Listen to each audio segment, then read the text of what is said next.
6-3, The Game. A Cromwell media station.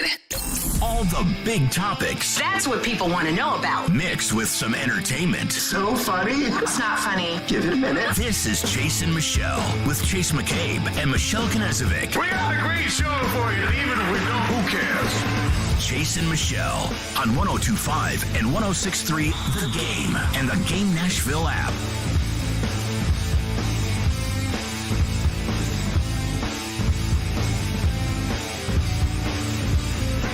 And a good Thursday morning. Welcome in. Chase and Michelle, 102.5, 106.3 The Game. Chase McCabe, Michelle Knezovic, the reporter Nick Keyser with you on this rainy Thursday. It did get cold. Everybody was bursting my bubble yesterday when I said it was spring and all that. But it's okay. It'll come back. It's, April showers and cools things off. It's okay. We'll be fine. Michelle, good morning. Good morning, everyone. Doing well. So we're going to start with quarterback talk because we haven't talked about quarterbacks and the Tennessee Titans enough this offseason. We have been just... Yeah, but see, here's the thing. This is what what I tell people. Like, this is that time of year where it's, you talk about a lot of the same stuff. But I'm going to put a different twist on it today, and we're going to have fun with the audience. Audience participation is mandatory in this question. Our question of the day, it's on our Twitter account at 1025 The Game. It's a poll question. You can vote in it. I'm actually leaving it up through the midday show because I have a feeling they might hit on it too. Mm-hmm. You have to pick the quarterback of the future for the Tennessee Titans football team from these four quarterbacks. Write-ins will not be accepted. And I can tell you right now, Lamar Jackson is not one of them. I don't even want to hear it. It has to be one of these four. This is the quarterback of the future. And I got this based on, obviously, the draft and then a conversation that I heard Robby and Joe and Junnie have with Charles Robinson from Yahoo Sports. So the four are Trey Lance, which apparently you could get pretty cheap. Mm-hmm. We will so Trey Lance soon. Is the first one. Will Levis, Anthony Richardson, or Hendon Hooker. One of those four is the quarterback of the future for the Titans. You have to pick. Who will it be? I asked Joe Rexrode on the way out. I got his answer, and I can tell you his answer and my answer are the same answer. I know what they are. Yeah, of course. Can I say it? Hendon Hooker. There you go. My answer is Hendon Hooker. You know what confuses me? Is that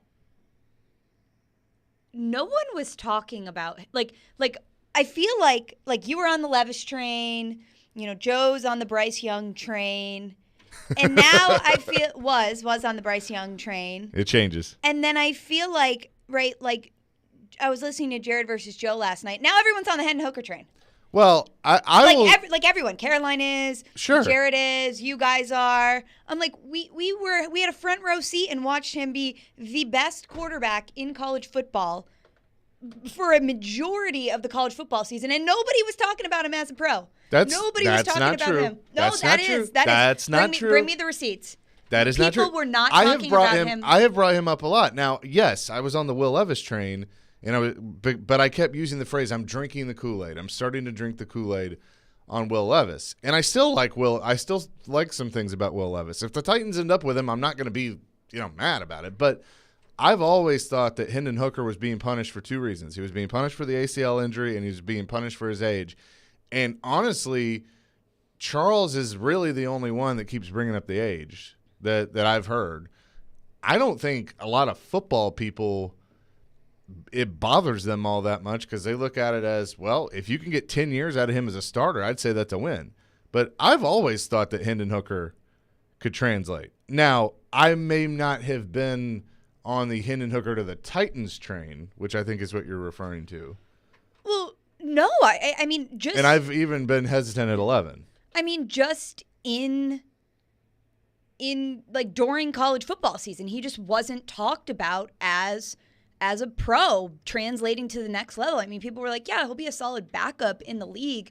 And I'm just asking what has changed in people's minds because the ACL injury wasn't until one of the last games of the season. Okay, I see what you're saying. That is my question because it's not like it's not like Anthony Richardson where he had a pro day and he blew people's minds away. Okay, I understand why minds changed. Is it just because for so long he was viewed as he'll maybe be a backup in the league? Joe, I will give Joe credit, had been on the train of I think he can be a Kirk Cousins comparison. Yeah, Kirk Cousins, yeah. He said, I think he can be a Kirk Cousins type player. He'd been saying